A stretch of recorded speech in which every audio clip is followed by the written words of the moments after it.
The market's exploding higher, but behind every green candle is a country that's really badly holding it together. Flights have been canceled, families unsure if they'll eat or not, and Democrats and Republicans just cut a deal to keep the government open. But the deal could collapse again in January. Now, let's think about it. The market rallied yesterday on that news. Today, we had a slight pullback based on what we heard about SoftBank and what them selling NVIDIA profit. Well, we get it. We understood. And first, let me say, happy Veterans Day. We salute y'all. We thank y'all because without y'all, we wouldn't have the freedoms that we have today. So thank y'all. But also in that, we heard that SoftBank was selling NVIDIA, so that kind of pushed the market down a little bit more in tech. But overall, you had a green market, and because the bonds wasn't there, you didn't have a lot of volatility. But I want you to think about something. The one thing at the center of it all is the Affordable Care Act, or what most people know as the Obamacare. This story isn't about politics, y'all. It's about power. It's about money and the market's reaction when America plays chicken with itself. That's right. A lot of people really don't understand why we are at this government shutdown, the longest in history. And today in this video, we're going to break down that. We're going to get really deep into it. We're going to get into some politics for a second, but not from an angle or you favor one or another, but just so you know exactly what's going on and how you are affected. So before we get deep into this video, man, I want you to like, I want you to subscribe and shut us out, man. Let me know if we can get 2,000 likes on this. And the goal is to make this as simple as possible for you. Because at the end of this video, we're going to break down really and truly the effects of this vote, what it could do, what it can't do, and what's ahead. So let's go. Here's what just happened in Washington. Here's the quick version. Washington was hours away from a full government shutdown. That means no federal paychecks, no benefits, no flights being managed, essential services, all just chaos. We saw how that went. The Senate needed 60 votes to pass the funding bill out of 100 total seats. Well, Republicans hold 53 of those seats, Democrats hold 45 of those seats, and independents hold about 2. So 8 Democrats really broke ranks, if we being real, and voted with the Republicans, enough to get this bill to the finish line. Now, that was just to avoid a shutdown, at least for now. But it came with a promise, not a real solution. And that's what has a lot of Democrats furious because part of the negotiation delay was to vote on Obamacare in January. And that means with Obamacare premiums on the line, those premiums could rise by 30% for a lot of Americans. So yes, the government stays open for a week right now, probably can get it till the end of the year, but the real problem could shut right back down in January. Now, let me get that. The reason why I truly think that the bigger issue right now, and I'm gonna be real with you, I don't even think it was about SNAP benefits.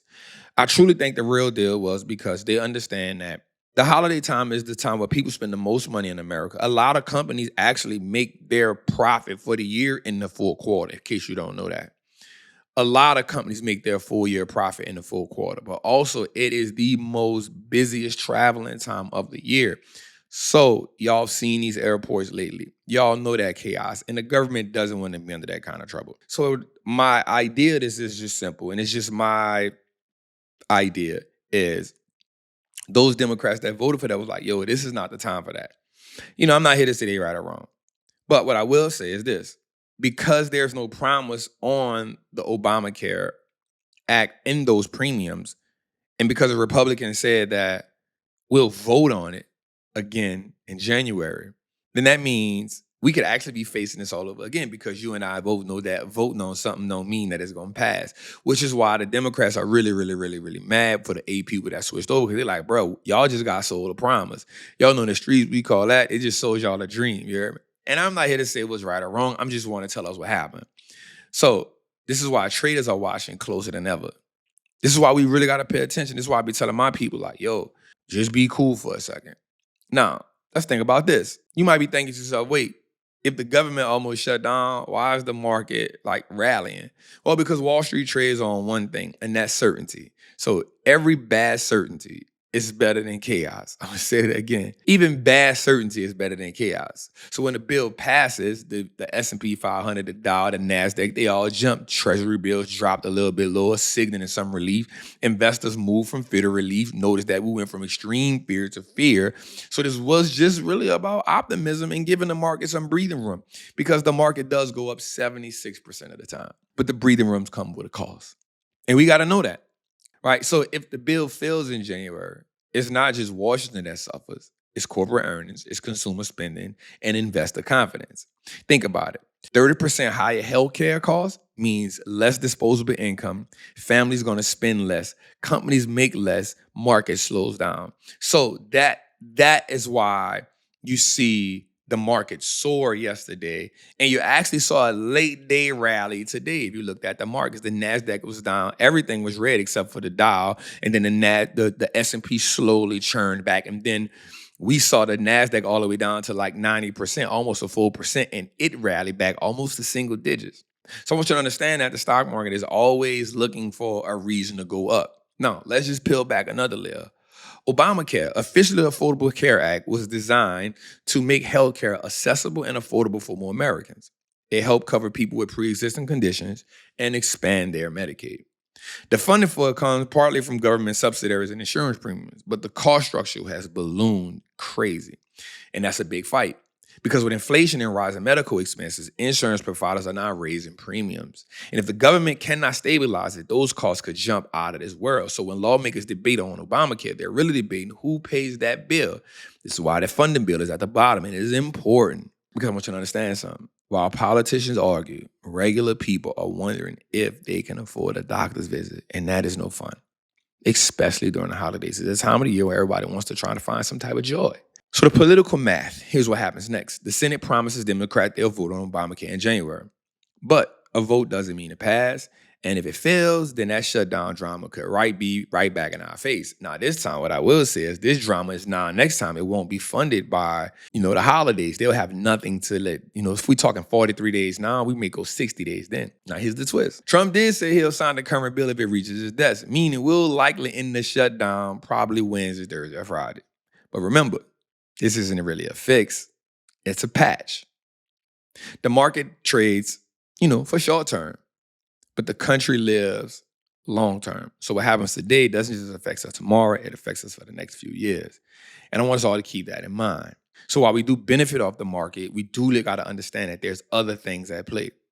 Wall Street reaction is simple. Traders, they want the front running relief. Stocks pop on headlines, then fade when the reality really sinks in. Historically, after government shutdowns or near misses, market rally for the short term. Then correct if spending cuts and political friction follow.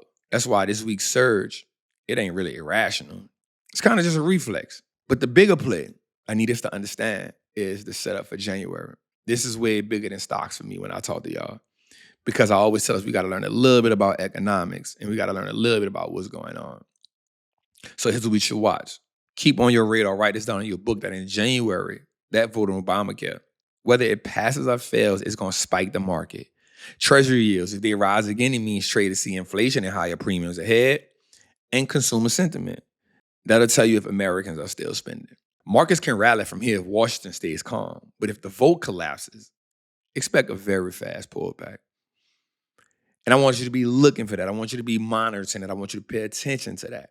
Because a government shutdown is good for nobody. If it opens, what are the costs? Now, we heard Trump throw out a $2,000 stimulus for everybody. We heard Scott Bessent come back and hurry up and fix that situation.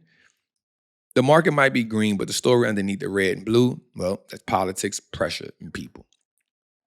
Traders chase profits.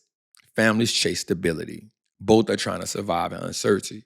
So while everyone's celebrating the rally, just remember the market moves faster than Main Street really feels. So stay informed, stay patient, and never make a mistake of investing while all this uncertainty is in the air. And truly don't take this as a political fix when it's only just a Band-Aid. It's not even an economic cure. It's just a Band-Aid. And so I want us to understand that as we move forward, we look in the markets and we see so much. Now, I truly think that the market will rally at the end of the year. Why? Because the shutdown the opening the market up gives some relief. Stats came out that said that about 33% of all hedge funds right now are filling their benchmark. So that means they'll do a pile into stocks, push the market up. I feel for sure that we will hit 7,000 on the S&P. We'll get back to all-time highs. And then going into next year, it's time to do what? Take some profits. That's just how I feel. So I just want to give you a quick update on what's going on and what we are facing. It's your boy, the Wall Street Trapper, man. I love y'all. I appreciate y'all. I hope y'all having a great day. Make sure you like, make sure you subscribe. Salute.